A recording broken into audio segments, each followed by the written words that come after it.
नमस्कार दोस्तों, स्वागत है आपका एक और नई वीडियो में। दोस्तों, जीवन में सफलता उन्हीं व्यक्तियों ने हासिल की होती है जिन्होंने धैर्यपूर्वक जिम्मेदारी का स्वीकार किया हो तथा पूरे ईमानदारी और निष्ठा से उसको पूरा किया हो। जिम्मेदार होना मतलब चीजों और परिस्थिति से संवेदनापूर्ण होना तथा उसके प्रति सतर्क होना भी इसमें अंतर्निहित होता है, क्योंकि लापरवाह तथा गैर जिम्मेदार लोग हमेशा किसी न किसी मुसीबत में फंसे हुए नजर आते हैं।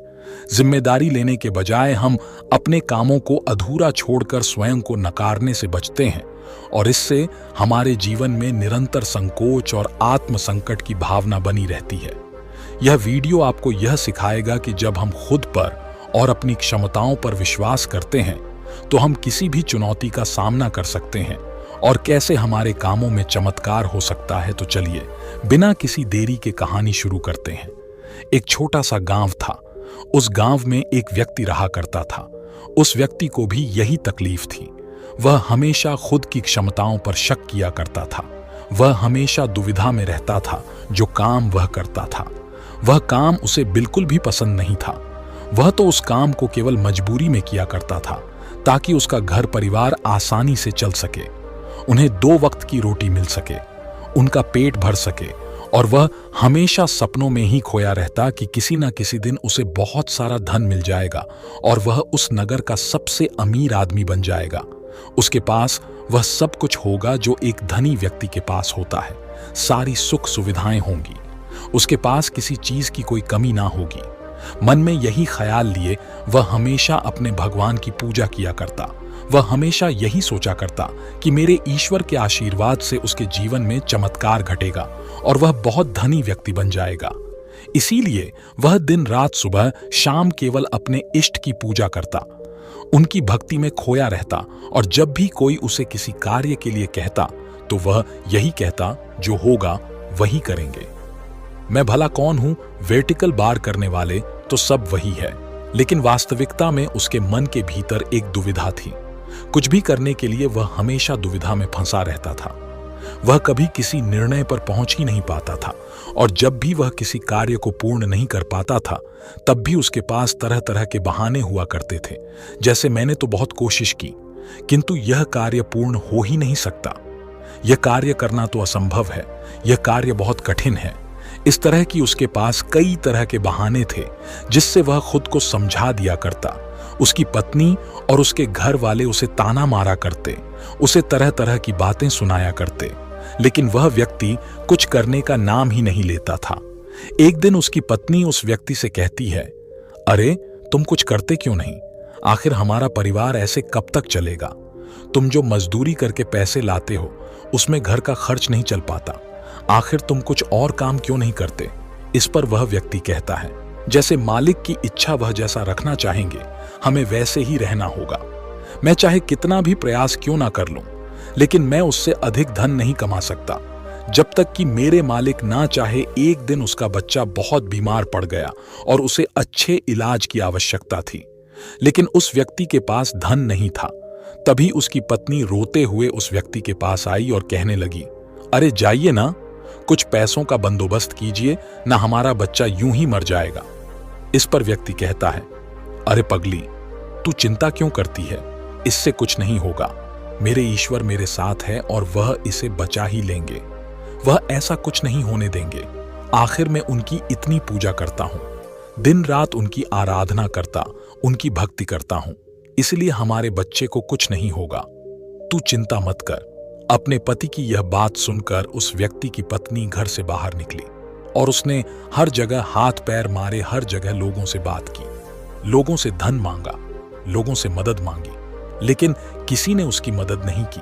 उसे कहीं से भी धन नहीं मिला और थक हार कर वह घर वापस आ गई। इधर वह व्यक्ति अपने ईश्वर के भजन गा रहा था, उनसे प्रार्थना कर रहा था कि वह उसके बच्चे को स्वस्थ कर दें।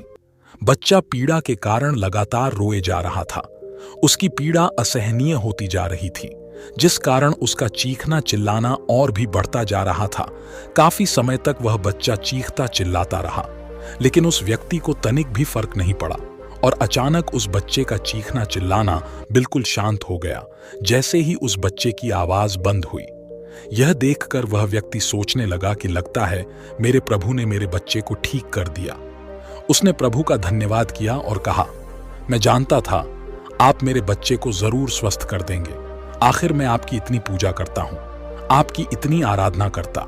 मैं जानता था आप मेरा साथ कभी नहीं छोड़ेंगे।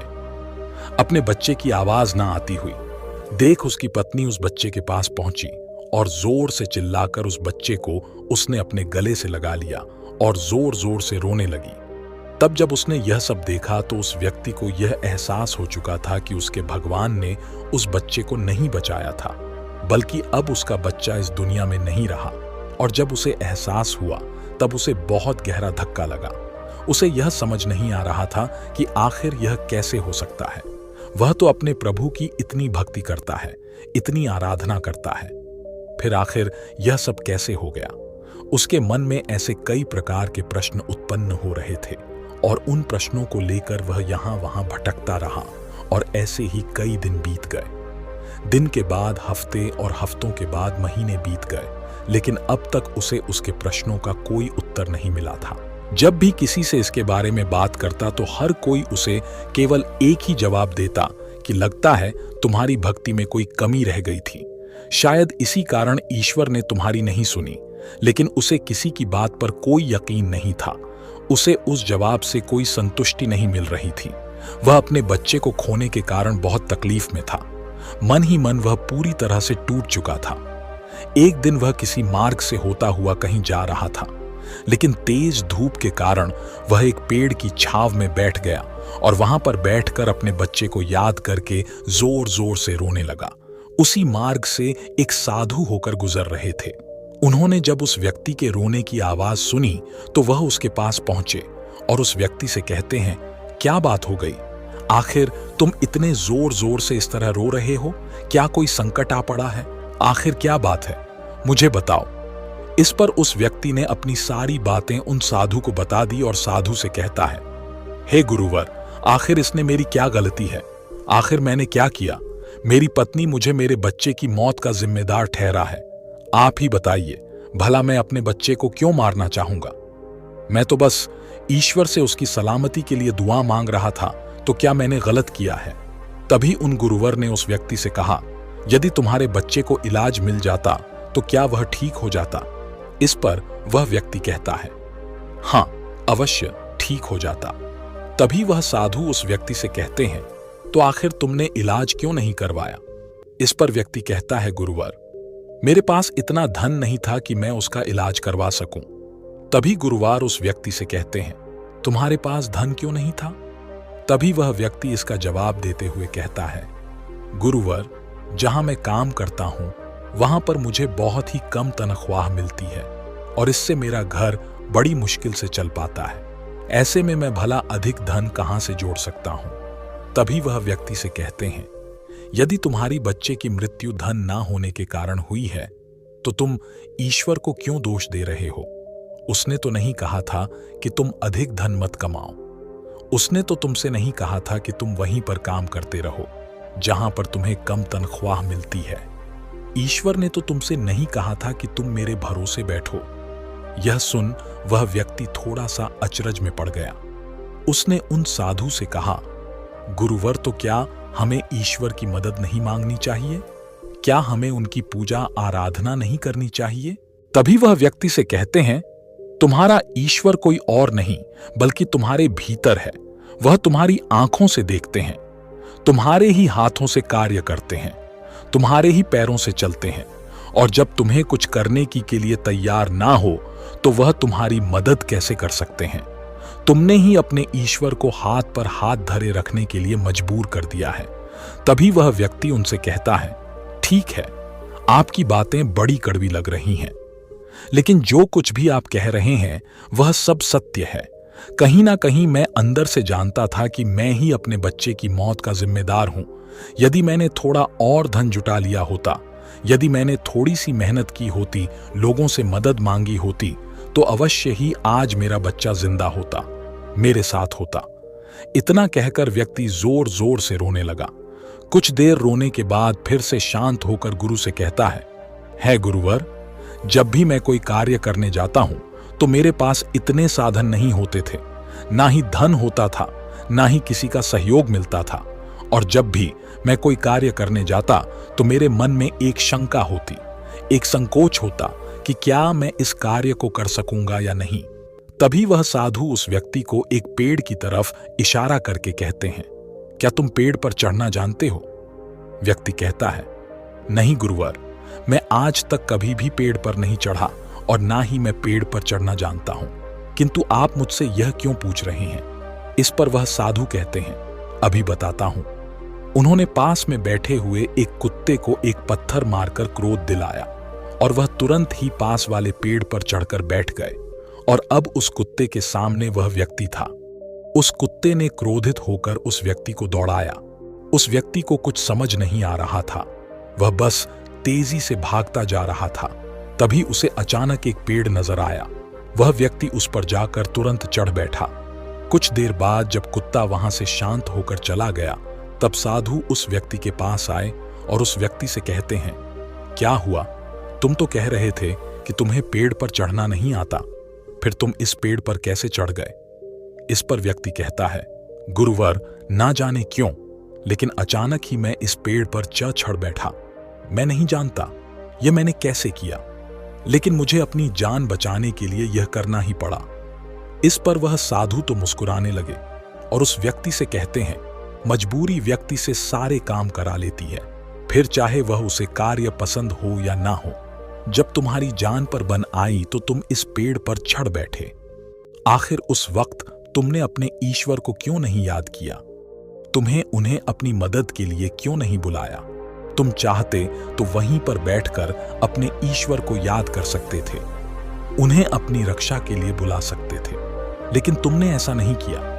तुम अपनी जान बचाने के लिए उस पेड़ पर बड़ी सरलता से चढ़ गए, क्योंकि बात तुम्हारी जान की थी। लेकिन जब तुम्हारे बच्चे की जान दांव पर लगी थी, तब तुम ईश्वर से आराधना कर रहे थे, उनसे प्रार्थना कर रहे थे कि वह तुम्हारे बच्चे की जान बचा ले। तुम अपने जिम्मेदारी से भाग रहे थे, पर अगर तुम उस जिम्मेदारी को निभाते तो आज हालत कुछ और होते। उन साधु की ऐसी कड़वी बातें सुनकर व्यक्ति मन ही मन और दुखी हो गया। वह जोर जोर से फूट फूट कर रोने लगा और कहता है, गुरुवर, आप सत्य कहते हैं, मैं ही अपने बच्चे की मौत का जिम्मेदार हूं। मुझे ऐसा नहीं करना चाहिए था, मुझे और अधिक धन जोड़ना चाहिए था। यदि मैंने ऐसा कर लिया होता तो मैं आज अपने बच्चे को बचा पाता, लेकिन अब क्या करूं, मुझे कुछ समझ नहीं आ रहा। इस पर साधु उस व्यक्ति से कहते हैं, जो हो गया उसे मिटाया नहीं जा सकता, किंतु जो होने वाला है उसे बनाया अवश्य जा सकता है। इसीलिए अपने बहानों से ऊपर उठो, अपने संकोच को मन से मिटा दो और किसी भी कार्य को शुरू करने से पहले तुम्हारे मन में दुविधा उत्पन्न होती है, उसे पूरी तरह से समाप्त कर दो। फिर देखना, तुम जैसा चाहोगे वैसा ही होगा। तुम जो हासिल करना चाहोगे तुम उसे हासिल कर पाओगे। तुम्हारा मन मजबूत होने लगेगा। मैं दुविधा से ऊपर उठकर साफ और स्पष्ट तौर पर निर्णय ले सकता। उसके बाद से तुम्हारे मन को कभी किसी बहाने की जरूरत नहीं पड़ता। इस पर व्यक्ति उस हाथ से कहता है, किंतु हे गुरुवर, जब भी मैं कोई कार्य करने जाता हूं तो मेरा मन बहुत ही कमजोर पड़ जाता है। मैं बहुत घबरा जाता हूं। मैं अपने मन को मजबूत कैसे बनाऊं? क्या आप मुझे इसके लिए कोई उपाय बता सकते हैं? इस पर साधु कहते हैं, हाँ, मेरे पास इसका भी उपाय है। तभी व्यक्ति कहता है, गुरुवर, कौन सा उपाय, मुझे बताइए। इतने में साधु ने उस व्यक्ति का हाथ पकड़ा और उसे एक नदी किनारे ले आए और उस व्यक्ति से पूछते हैं, क्या तुम्हें तैरना आता है? वह व्यक्ति थोड़ा घबराया, लेकिन उसने जैसे तैसे उन गुरु के इस बात का जवाब देते हुए कहा, हे गुरुवर, मुझे तैरना नहीं आता, लेकिन आप मुझसे क्यों पूछ रहे हैं? इस पर गुरु कहते हैं, अभी बताता हूं। इतना कहकर उन्होंने उस व्यक्ति को पीछे से धक्का दे दिया और वह व्यक्ति सीधा नदी में जा गिरा। वह नदी के पानी में हाथ पैर मार रहा था। वह बचने का हर मुमकिन प्रयास कर रहा था। जब उन साधु ने देखा कि वह व्यक्ति डूबने लगा है तो उन्होंने जाकर उसे उस पानी से बाहर निकाला। वह व्यक्ति जैसे ही बाहर आया तो वह हाँफ लगा। वह घबराया हुआ था, बहुत डरा हुआ था। जैसे तैसे उसने हिम्मत की और वह खड़ा हो गया। अब की बार वह साधु को देखकर बहुत घबरा चुका था, बहुत डर चुका था। वह उन्हें देखते ही भागने का प्रयास करने लगा, लेकिन एक बार फिर उन साधु ने उसे जबरदस्ती पकड़कर नदी में धक्का दे दिया। वह नदी में हाथ पैर मारने लगा ताकि कोई उसे बचा ले। वह जोर से चिल्लाने लगा, बचाओ बचाओ, लेकिन आसपास कोई न था। उसकी मदद लिए कोई नहीं आ रहा था। तभी साधु उस पानी में उतरे और उस व्यक्ति को जबरदस्ती पकड़कर सीधा खड़ा कर दिया। उस व्यक्ति ने पाया कि उस नदी में पानी केवल उसके कंधे तक ही आ रहा था। इस पर वह साधु उस व्यक्ति से कहते, अब तुम मुझे यह बताओ कि आखिर तुम इतने कम गहरे पानी में किस तरह से डूबकर मर सकते हो। यदि तुम चाहते तो सीधे खड़े होकर इस परिस्थिति का सामना कर सकते थे और तुम्हें यह भी एहसास हो जाता कि इस नदी में पानी केवल तुम्हारे कंधे तक ही है और तुम्हें इस तरह से इतनी मेहनत करने की कोई आवश्यकता ना पड़ती, ना तुम घबराते और ना ही इस परिस्थिति से भागने का प्रयास करते। किंतु तुम्हें हमेशा से केवल एक डर का सामना किया है, और वह यह है कि यदि तुम नदी में गिरे और तुम्हें तैरना नहीं आता तो तुम्हारी मृत्यु निश्चित है। और यही कारण है कि तुम सही स्थिति का पता नहीं लगा पा रहे थे। तुम यह तक पता नहीं लगा पाए कि आखिर इस नदी में पानी कितना गहरा है। एक बार फिर साधु उस व्यक्ति को नदी से बाहर लाए और थोड़ी देर इंतजार करने के बाद उन्होंने एक बार फिर उस व्यक्ति को उस नदी में धक्का दे दिया। अब की बार उस व्यक्ति को उस स्थिति का पता चल चुका था। वह यह जानता था कि अब जैसे ही वह अपने आप को स्थिर कर लेगा, जैसे ही अपने आप को अपने पैरों पर खड़ा कर लेगा, यह पानी केवल उसके कंधों तक ही आएगा। और उसने बिल्कुल ऐसा ही किया। वह सीधा खड़ा हो गया। तभी साधु उस व्यक्ति से कहते हैं, क्या तुम्हें अब अपने मन को मजबूत करने का मंत्र मिल चुका है या नहीं? इस पर वह व्यक्ति कहता है, हाँ, मैं समझ चुका हूं कि अपने मन को मजबूत किस तरह से किया जाए। आगे गुरुदेव उस व्यक्ति से कहते हैं, अब तुम समझे, इस दुनिया में कुछ भी करना इतनी बड़ी समस्या नहीं है। समस्या तो यह है कि हम कुछ करना ही नहीं चाहते।